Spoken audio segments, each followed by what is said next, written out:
Okay, we're recording now. Let's go into the share screen.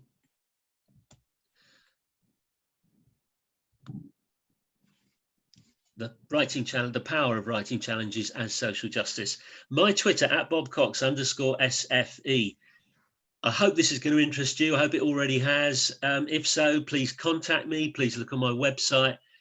As I said, we're talking about a lot that's going on now and that has built over the last 5 or 6 years. I think somebody's got a microphone on, just to say out there. Writing challenges are going to come from reading challenges.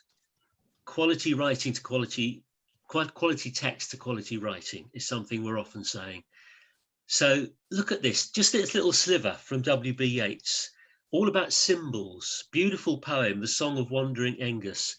I went out to the hazel wood because a fire was in my head, and cut and peeled a hazel wand and hooked a berry to a thread.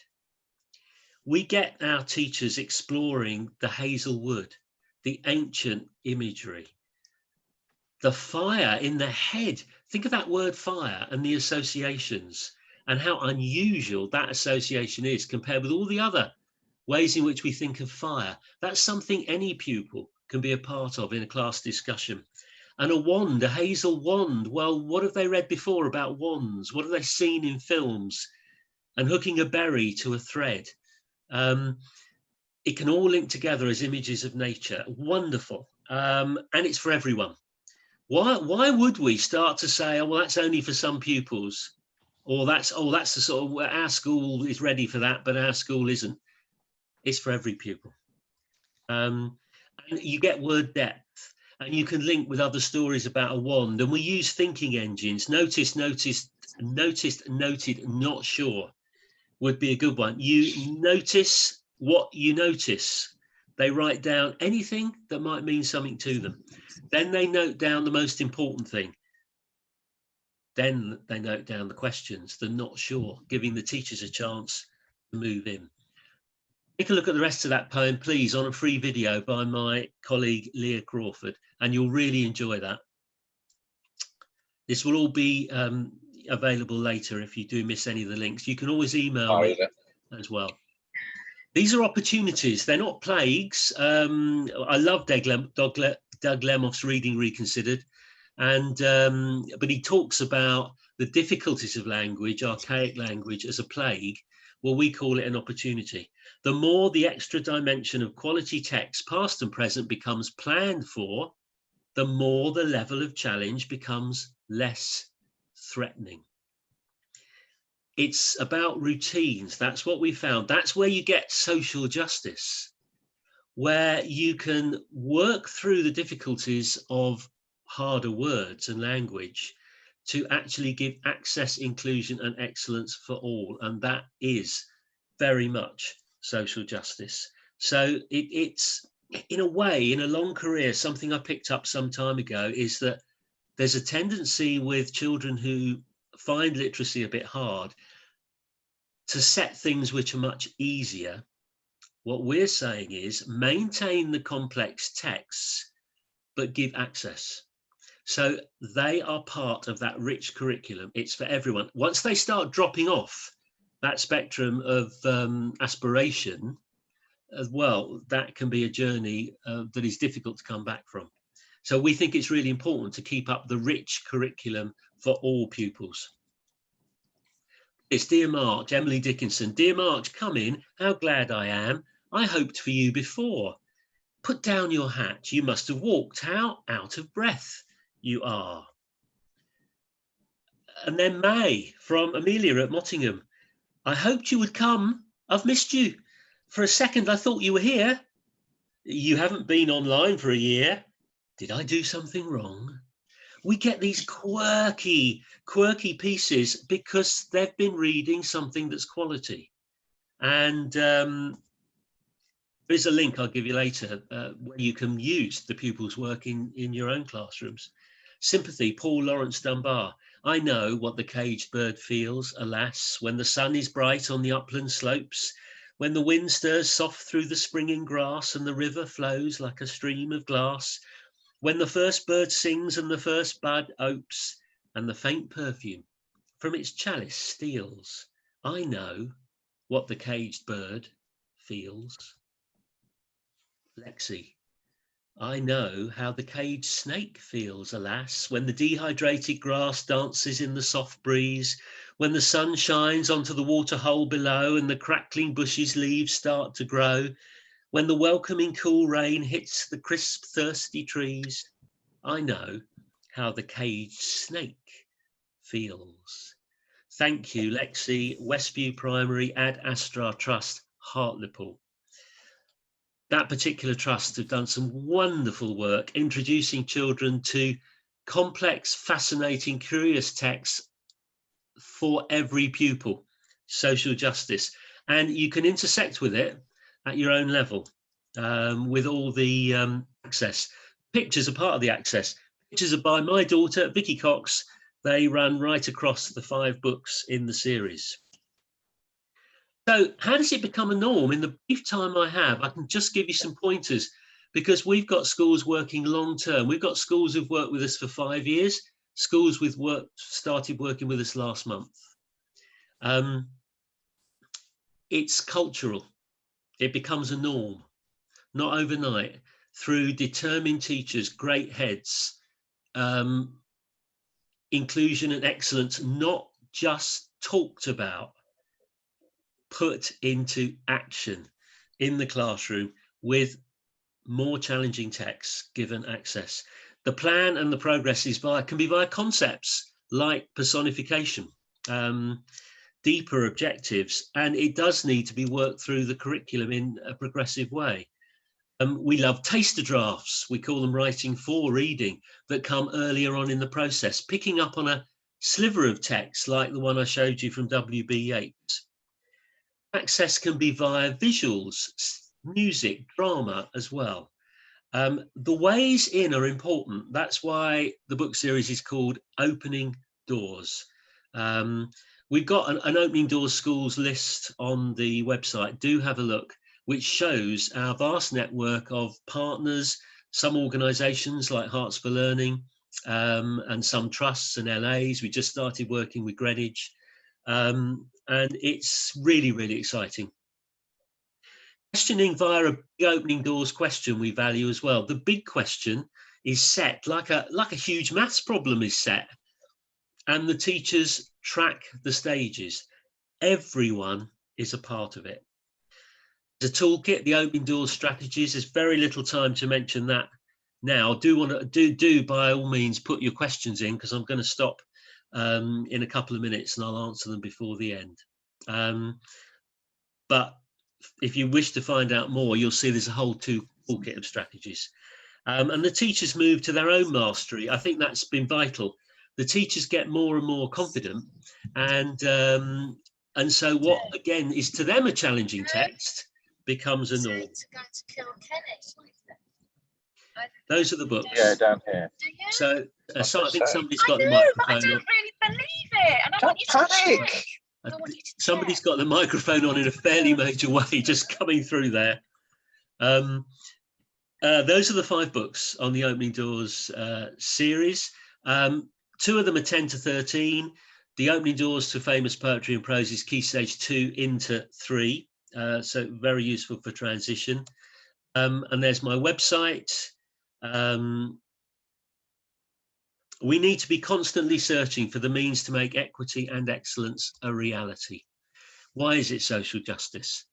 Well, it isn't just inclusion. Inclusion is a great word, but yeah, they're not just in the class. We're not just saying we're giving you something which is on a low level of exercise. We're including them in excellence journeys, but giving them the tools through some of those means that I've had a chance to mention to maintain confidence, even where there are some difficulties with literacy, which, yes, will take some time to move on from. Never, ever being anything other than equal in terms of their ability to participate in the lesson. So it's a high pitch with interventions. We link past to present texts. We travel across the globe on what we call link reading. We don't support labels. The moments, even if somebody's labeled very, very high ability, it can become a burden, and they might be very high ability in a particular way, like poetry, but not in another way. They're all learners. They're all learners, and they all can be and should be given an excellence curriculum which they can access at their own level. Okay, I've got more here, but time has moved on and I want to be able to answer questions. I just want to show you one example, the link reading, where lots and lots of books, picture books, literature, and that's Dion Brand's Caribbean Wind in our 6 to 9 richer English book, Joseph Coelho's Wind poem in Overheard in the Tower Block, where that link reading gives you the past to the present, and it gives you, I always say we travel across the globe, obviously in the imagination. Books, Amazon, Brown House. Timothy Shanahan is a great educationist, always talking about complex texts. To my way of thinking, it's better to more planfully confront students with potential barriers so they can learn to surmount them. And that's what we try to do stage by stage. That's the link to the pupils' work. I think you'll really like that. I've just been able to give you tasters, and that will give you more. Go through Crown House, my name, and then each book, and you'll find what the pupils have been writing. Folks, would you like to put in the chat any questions? Because I've left a few minutes for that. And please let me have some feedback now and any questions you'd like to ask.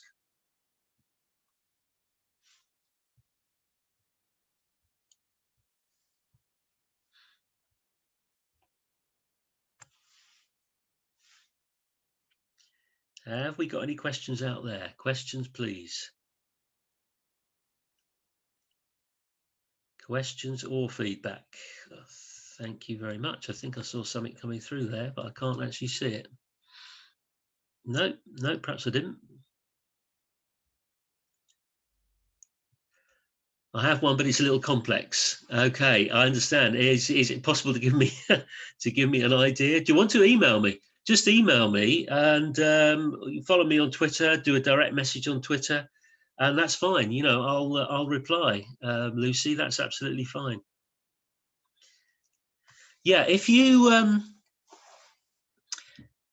in terms of book lists, the best thing is probably if you email me, and I'll send you a couple of slides full of all the recommended you know, providers, our own lists. Obviously, I'm going to say the books have all got link reading lists. So we take a core text and a core concept, like how to build an atmosphere in a text, and then we link in books past to present and across the globe. So we've got all the link reading lists in the books. And but I can certainly send you more for sure, in terms of how you might interpret challenge. Challenge for us is about the way in which the teachers make anything possible. I mean, you just make all the difference in the world. I think schools should be using texts which the children are not necessarily reading at home, and should be going a bit further, because I think that's what teachers do. Just as in maths, you teach them a new problem which they can't answer without you. In a writing challenge, it's social justice for all pupils to be introduced to literature that they might not encounter without that teacher. I wouldn't have encountered poetry without my teachers. I wouldn't have encountered the theatre, drama, for sure. And I see that as the key role. So perhaps that's the principle, and then it's finding the texts which fit your school and your cohort. Hope that helps.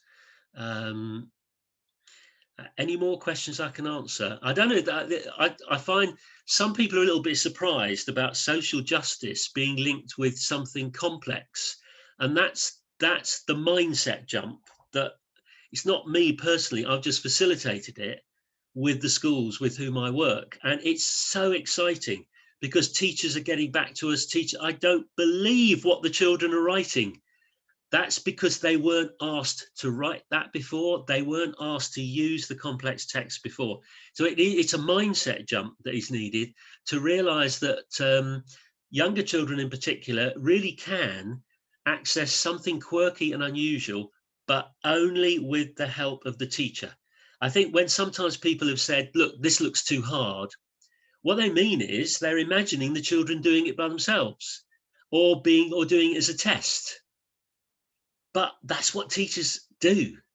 Those are the amazing teachers, people like yourselves, I guess. I'm sure you may not all be teachers today, achieve. It's the opening of the door and the making of the difference, for sure. That's a great question from Harriata, if I've pronounced it correctly. I hope I have. Do the children take to the concept of using a complex text quickly? The answer is it takes time. I'm going to give a totally honest answer. This is not top tips. This is not go away on Monday and everything's going to be fantastic. This is genuine curriculum development, which needs to go through the head, through the action plan, and you build. And you know what? It doesn't take so long for the fantastic writing to come through. The improved comprehension skills come later. The cultural norms come later still. In our schools, if I go and visit schools that have been working with me for 4 years, and I go and visit, although I've not been able to in the last year, obviously, I go and visit year 6, they'll just be talking about Charlotte Bronte, Jane Eyre, debating it, because for 4 years, the extra challenge has become something that they got used to. But it's a great question because it does take time, and it needs a school policy to believe in a challenging English curriculum for everyone. That's the social justice, not to hive off pupils who struggle a little bit with basics straight away into almost a separate curriculum where they actually, Sutton Trust research and so on, after the age of 7, if they're not read to at home, if there's less going on, they can start slipping. Keep them involved, no labels. Some of our schools have stopped using the word ability, just using learners. Yes, it is involving everyone, and thanks very much. I think I'm pretty much up to time. Do give me any more passing comments here. Thank you so much. Do look up everything about Opening Doors. Do email me, do follow me, and enjoy the rest of this fabulous conference. Thank you, Aspire, Emma and team. What a fantastic occasion it is. Thank you very much, everyone.